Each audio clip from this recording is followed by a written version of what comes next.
ในเขาขับเป็นไปถูกไปหางดีผมถือต่อมาหัวการสอนการเรียนจุฬาลงกรณ์ในขนมก็มาพงเห็นจุฬาดีในก็สนดอกได้ในก็บอกว่ามันเป็นรองชื่อเจ้าหาที่ตั้งแต่ที่มองของน้ำหนักของข้าวมือหนักแต่ที่เลี้ยงกุ้งส่วนตัวเจ้าเก่าเลยกว่าอะไรเข้ามือหนักเพราะว่าเขาขาเป็นก้นเตะถูไปหางไหนเขาขาเลี้ยงถูเขาไรซอยเจือคือเขาไรซอยปีนอกเขาไรซอยศาสนาเขาไรเพราะเขาขามใจก้นเตะถูไปหางเขาขาเต็มเลี้ยงถูเขาไรเต็มซอยแถมก้นมือเขาไรเต็มซอยแถมศาสนาเขาไรเต็มเท่านั้นครับย้อนนั่นแหละเทศสังก็พึ่งให้เตะถูเขาขาทั้งมันมาเปลี่ยนดูเทียนก็เขาคือมือลองเขาเปลี่ยนดูเทียนนั้นขัดใจให้ก็หมอไล่เจ้าหนังเป็นกลุ่มสอนนี้นะเขาคัดใจเลยเพียงเขาอย่างเพราะขาของโลกเนี่ยอย่างที่สอนไล่ดีๆในได้พออันนั้นเขาขาเหมือนก้นนอนผันเลยอย่างวางขึ้นมาหาให้สังได้ก็หมอเฮ็ดเอกเราเป็นอันกว่าเพราะมันก่อนเทียมยาพาย้อนนั่นแหละเมื่อเขาขาเป็นก้นเนี่ยคัดใจเขาเป็ดดูห้างผ่าห้างมันในเด็กคาราเบียคาริยังสามถึงเจ้าและเมื่อสู่เจ้าอยู่เช้ากินทางจ้อมกันเนี่ยให้เอาน้ำใจผู้ดีก้นเนี่ยสี่เส้นให้อยู่จ้อมกันค่ะเมตตากรุณามุทิตาค่ะเมตตากรุณามุทิตาผู้เป็นข่าวน้ำใจเมตตาเนี่ยช่วยแถมกันค่ะกรุณาในหันกล้องขาดใจก็หมอดูค่ะมุทิตาในหันกล้องคืออย่างพอจ้องค่ะและคนเฮาเนี่ยอยู่ในสามพอในไล่ก็อยู่ในผู้เป็นข่าวค่ะซึ่งเขาว่าเฮ็ดก็กันอะไรแล้วอย่าไปพิดกันเลยมันเป็นผู้เป็นข่าวเป็นได้ว่าที่เหมือนกันย้อนนั่นแหละเมื่อชื่อเจ้ามาอยู่เช้าโครงการสอนการเรียนในโครงเรียนอันเดียวกันในการสอนการเรียนอันเดียวกันในนั้นให้มันบอกแค่แล้วแน่ไปเลยอยู่ซ้อมนำใส่สี่เส้นเลยค่ะเมตตากรุณามุทิตาอุเบกขาเนี่ยสี่เส้นเนี่ยเป็นนำใส่ผู้ที่คนเนี่ยค่ะอันเขาคาอยู่ใต้ห้องเงาศาสนาว่าในเมื่อเร็วเขาคาเลยอยู่มาอยู่แล้วเศร้าได้เจ้าหลังได้ก็เป็นนำใจ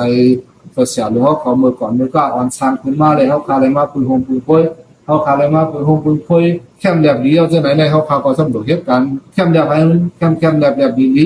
เนี่ย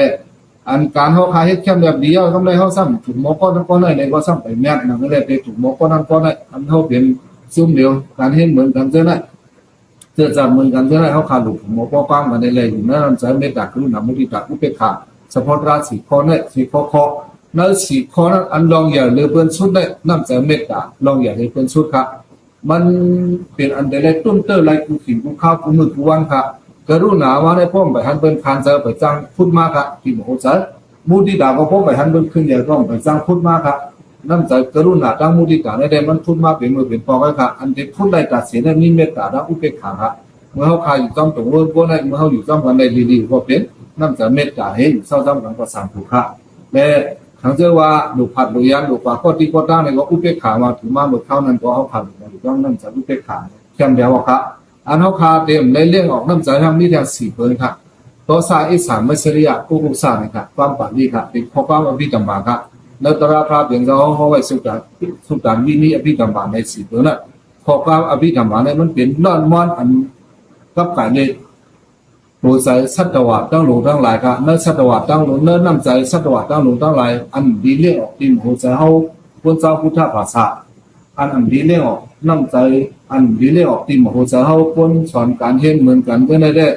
ตัวสะใจลำต่อกันก่อนดีค่ะขยักขยงขสุขเก้ากันอิสระสิเกเหตาหันเป็นขึ้นสร้างขึ้นสูงจงต้องก็อันดีค่ะมันกับสันขัดกันดังมุติตาค่ะ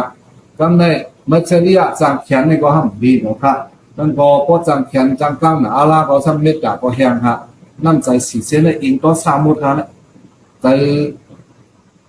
ลำก็ซาต่อกันก็ไม่ดีใจสิเกเหตาก็ไม่ดีใจสิเกเหตากันเนี่ยเพื่อนก็ใจเขียนใจกลางฮะมีจ้องก็เขียนเบิ้ลตีอยู่อันกับไก่เลยไม่เสียในหาเปิงฮะอันนั้นหาเปิงเนี่ยลาพาไม่เสียเขียนสุดเลยสุดเป็นฮะตั้งแต่วันน้ำไม่เสียแขนดองลื่นหลังค่ะตั้งแต่อาวาสาไม่เสียแขนที่อยู่ด้านเสาค่ะตั้งแต่กุลาไม่เสียแขนจูแขนโคแขนไม่แขนปีแขนน้องทุกอย่างค่ะตั้งแต่อันหังซาเลยบนแขนมาไม่เสียค่ะแขนตั้งหูค่ะตั้งหูอันก็หูเนี่ยตื่นเต้นเลยว่าเป็นก็ข้อเหลียวหูก็ต่างก็เต็มพันหูต้องก็เพราะเป็นหูเนี่ยติดจางหลายเลยเพราะว่าเจ้านั้นมาเนี่ยใช้น้ำจากผู้คนเนี่ยค่ะ เฉพาะเราผู้ดีคนนั้นเนี่ยเขาเจ้าของผู้หนังคือให้เป็นผู้เจ้าหนังนั้นน่ะเจ้าลำเตยเจ้าพรมาพุทธาเอาก่อนนั้นเอาค่ะมันจะพูดถึงสัจจะสิบในก่อนนะลูกน้องตะเพียนง่ายแต่พูดถึงสัจจะสิบนั้นมันจะคัดจากมาค่ะย้อนนั้นแหละอันนั้นมันเป็นน้ำใจจำหมดใจแถมเพิ่นเป็นเมตตาค่ะโยว่าเฮาว่าน้ำใจไม่เสียอันจังแข็งจังกลางลงได้แต่มาไม่เสียนั้นมันทางซาหรือเป็นชุดค่ะแขนตั้งหุ่นตั้งหันกว้างกำนำพี่น้องคนเมืองใดเขาเลยใกล้มีใหญ่กว้างนำหนาไว้ค่ะน้ำใจแต่มาไม่เสียเนี่ย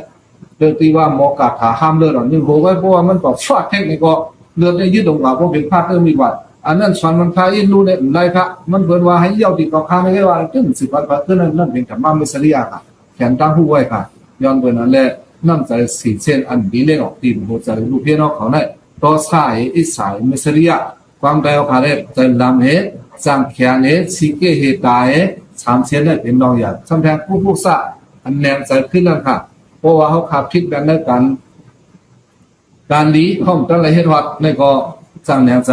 การอันนี้เขาเลยคิดว่าในก็จังแนงใจอันจังแนงใจนั่นความป่าที่ใจที่ว่าผู้สะค่ะอันคนเมื่ออันในศาสนาว่าใกล้ตกมาไล่ว่าก็เบิ้ลน้ำใจได้ค่ะเพราะน้ำใจผู้สะไม่มีมาดินหัวใจเนี่ยนอนก่อมรับกินก่อมวันค่ะพอมันแหงมาที่อยู่ถึงมาอ้องถามว่าที่หัวใจนำในที่มาอะไรผู้สะนั้นมันดิบหัวได้ค่ะอันนี้เป็นเก้าหนังก้าหันกว้างถูกขาเบี้ยวเขามาเขาพันสู่เจ้าในเล่นเมื่อพ่อเขาคาอยู่เช้ากินทางเฮ็ดก็ต้องเหมือนได้สู่เจ้าก็เอิงหลงได้อันตั้งขึ้นอย่างมาสูงลองขึ้นอย่างมาสูงก้นเขาหนึ่งก็อันดูไรมีเจ็บเปรี้ยวในเขาคาเขาพยายามบ่นว่าค่ะผู้สูงผู้สาปีเนี่ยเว้ยหลีไปอยู่ที่เสียงดีอ้ำหนักมีหกเปิงค่ะในหกเปิงฉะนั้นเขาไล่ลองแล้วก็ดีครับ1 วันเนี่ยไล่ได้มันดีอีกค่ะผู้สูงก็รู้ไล่อุตสาหก็รู้ไล่ปีเนี่ยรู้ไล่เว้ยดีรู้ไล่ไปอยู่ดีรู้ไล่เสียงดีรู้ไล่อ้ำหนักสุดยอดสุดซาสุดก้อนตัวเก่าเลยนะมันแต่เล็กนี่ค่ะเพราะเขาคามีแค่นั้นบ่ได้บอกว่าเขาคาไล่ลองขึ้นอย่างมาสูงเพราะเขาคาไล่ลองขึ้นอย่างมาสูงนั้นก็เขาก็จับเป็นก้นขึ้นช่างกับมือนาค่ะแล้วในเมื่อพอเขาคาหาต่างเสื้อต่างเปลืองนั้นเลยก็ว่า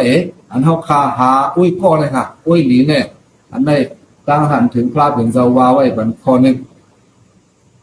จานหน้าตอนยืนบันเหมือนกันปียาวสะดัดฟังถ้าผมจ้วมแบงต่อกันอัตตาสมาส่วนเตะตูเก่า